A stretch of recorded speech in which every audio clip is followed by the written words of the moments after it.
Hit हो गई धुरंधर, रो रहे छछूंदर।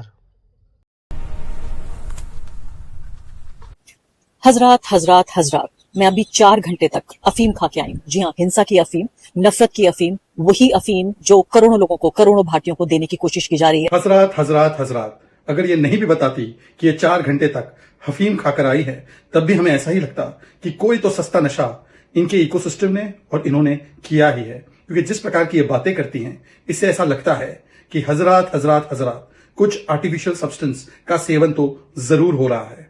वैसे आरफा जी 4 घंटे निकालकर हमारे लिए अब वीडियो बना रही है। ये तो ऐसे ही हुआ कि 100 चूहे खाकर बिल्ली हज को चली, और ऐसी 100 बिल्लियों को खाकर हजरात हजरात हजरात आरफा जी वीडियो बना रही है। को करोड़ों भारतीयों को देने की कोशिश की जा रही है, ताकि इस अफीम के नशे में वो इतने दीवाने हो जाएं, इतने चूर हो जाएं कि पहली बात तो उन्हें अपनी कोई भी समस्या याद ही ना रहे, और अगर याद भी आए तो उन्हें उस समस्या का जो कारण है, जो रीजन है, उस तक कभी पहुंच ही ना पाए।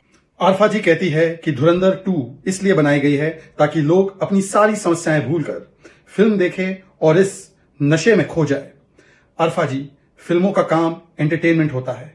वर्षों से फिल्में एंटरटेनमेंट के लिए बनती है। आपकी पत्रकारिता दरअसल मॉडल है कि किस प्रकार से यूपीए की सरकार अपने फेवरेट पेट्स को नौकरी देती थी सरकारी चैनलों में, और फिर उनसे न्यूज के रूप में अपनी पीआर परोसती थी, और उसे कहते हैं कि लोगों को समस्याओं से भटकाना। ये असलियत है। मैं देख कर आ रही हूँ धुरंधर 2। किस लिए देख कर आ रही हूँ? इसलिए नहीं कि मुझे बड़ा इश्क है इस तरह की नफरत भरी खराब फिल्मों से जो आपको जहनी मरीज बना सकती हैं। इसलिए कि पब्लिक इंटरेस्ट में मैंने ये अपना काम बना लिया है कि आप लोगों को ये सूचित करूं कि किस तरह से जो धुरंधर 1 बनाई गई थी, जिस पर आप जानते हैं कि कितनी बुरी तरह मेरे ऊपर हमला किया गया था, हर तरफ से शब्दों के वाण आए थे। ये गजब की महिला है भाई। मतलब गाजा में जो लोग हैं वो भी इतना पीड़ित महसूस नहीं करते जितना ये मैडम महसूस करती है। मतलब धुरंधर फिल्म के बारे में रिव्यू दे रही है, उस पर भी विषय अपने आप को बना रही है। कोई भी मुद्दा हो, विषय आरफा खानम शेरवानी और उनके साथ हो रही प्रताड़ना है। मतलब हाइट्स ऑफ विक्टिमहुड है कि ये एंटी मुस्लिम फिल्म बनाई गई है, पाकिस्तान के बहाने, निशाना है भारत के मुसलमानों पर। इस बार वो भी जरा सी, जिसे आंख की शर्म कहते हैं, उर्दू में एक शब्द होता है लिहाज, वो लिहाज भी इस फिल्म के निर्माता निर्देशकों ने नहीं बरती है। सीधे तौर पर एक पूरे तरीके से ब्लेटेंट कम्युनल और ब्लेटेंट प्रोपेगेंडा फिल्म बनाई है आज की सरकार के लिए। आरफा जी का कहना है कि धुरंधर 1 जितनी एंटी मुस्लिम थी, उससे कई गुना ज्यादा एंटी मुस्लिम धुरंधर पार्ट 2 है। कोई लिहाज नहीं बचा, कोई शर्म हया नहीं बची। आरफा जी, पाकिस्तान की बैशिंग करना, पाकिस्तान के आतंकियों को नंगा करना, उनको एक्सपोज करना, जो कि पूरी दुनिया में लोग जानते हैं ओसामा बिन लादेन पाकिस्तान में मिला, हर आतंकी गुट का कनेक्शन पाकिस्तान से है, उनको एक्सपोज करना भारत के मुसलमान या मुसलमानों के खिलाफ बोलना नहीं होता है, क्योंकि हर मुसलमान पाकिस्तान से लिंक्ड नहीं होता। हाँ, आपका शरीर इधर है पर आपकी आत्मा उधर है, और इसीलिए पाकिस्तान के आईएसआई या पाकिस्तान के लश्कर तैयबा या पाकिस्तान के आतंकी गुटों के एक्सपोजे में आपको लग रहा है कि भारत के मुसलमान टारगेट हो रहे हैं या दुनिया के मुसलमान टारगेट हो रहे हैं। ये इस्लामोफोबिया नहीं है, ये टेरर फोबिया है। टेरर के खिलाफ फिल्म बनाना, इस्लाम के खिलाफ फिल्म बनाना नहीं होता।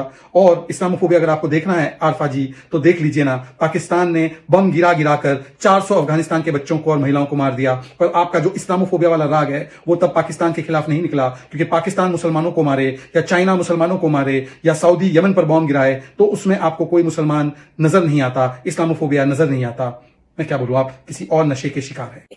ये समझिए बस फिल्म इतना कहने से रह गई है कि नरेंद्र मोदी जिंदाबाद, योगी आदित्यनाथ जिंदाबाद। हम आरएसएस की आइडियोलॉजी को हम एंडोर्स करते हैं पूरी तरीके से, लेकिन पूरी फिल्म में 4 घंटे के दौरान सिर्फ और सिर्फ बहुत ही बेशर्मी और बेगैरती के साथ सरकार का प्रोपेगेंडा किया गया है। नरेंद्र मोदी के प्रधानमंत्री बनने पर तालियां एक तरह से बजाई गई हैं, और फिर मैं वो कहूंगी कि पूरी तरीके से नकाब ओढ़ के इस बात का कि हम तो आतंकवाद को की निंदा कर रहे हैं, उसका पर्दाफाश कर रहे हैं, सिर्फ सोसाइटी में डिवीजन पैदा करके, और तमाम समस्याओं की जड़ वहां पर पहुंचाने की कोशिश की जा रही है जहां वो नहीं है। कि आप सारी समस्या भूल जाइए, सिर्फ और सिर्फ गुणगान कीजिए एक व्यक्ति का, एक विचारधारा का। जी का कहना है कि इस पूरी फिल्म में मोदी मोदी जिंदाबाद, योगी योगी जिंदाबाद, सरकार के प्रोपेगेंडा को चलाया गया है। आरफा जी, अगर आपको लगता है कि भारत की एजेंसीज का गुणगान करना, भारत के सुरक्षा तंत्र का गुणगान करना, आतंकियों पर भारत आज कैसे कार्रवाई करता है उसका गुणगान करना, अगर नरेंद्र मोदी जिंदाबाद, योगी आदित्यनाथ जिंदाबाद या बीजेपी जिंदाबाद करना है, तो आपके हिसाब से क्या पाकिस्तान की तारीफ करना कांग्रेस की जिंदाबाद करना है? क्या आपके हिसाब से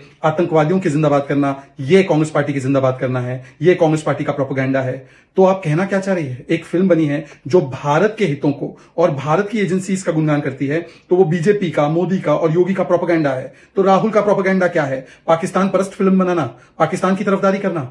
समझ के परे है कि ये कहना क्या चाह रही है। धुरंधर के नाम पर कई सारे लोग एक छछुंदर की तरह इकोसिस्टम में मेल्टडाउन का शिकार होते जा रहे हैं। ये हफीम का नशा नहीं है, ये कोई और सस्ता नशा है और इस नशे से बचना चाहिए, इस नशे के रोगी नहीं बनना चाहिए। इसीलिए मेरी सबसे केवल इतनी प्रार्थना है कि धुरंधर फिल्म देखने के बाद उसका रिव्यू जरूर सोशल मीडिया पर शेयर कीजिए, ज्यादा से ज्यादा उसका वीडियो बनाइए, ज्यादा से ज्यादा लोगों को प्रेरित कीजिए कि वो जाकर धुरंधर 2 फिल्म देखे, क्योंकि आरफा खानम शेरवानी और उनके छछुंदर इकोसिस्टम का मेल्टडाउन, इसे देखने में एक अलग ही मजा आता है। हम अपनी सारी समस्याएं भूल जाते हैं और समस्याओं के पीछे कारण भी भूल जाते हैं। तो देखिए कि धुरंधर रिलीज हो चुकी है, 2 देश के राष्ट्रीय अध्यक्ष जब दौड़ लगा रहे हैं, वो भी धुरंधर के बारे में बातचीत कर रहे हैं, पर हमारे देश में कुछ बैठे हुए लोग वो किस प्रकार से मेल्टडाउन के जोन में चले गए हैं। उनका हर रोज एक नया मेल्टडाउन हो रहा है। ये देखकर आप भी आनंद लीजिए, धुरंधर 2 का भी आनंद लीजिए।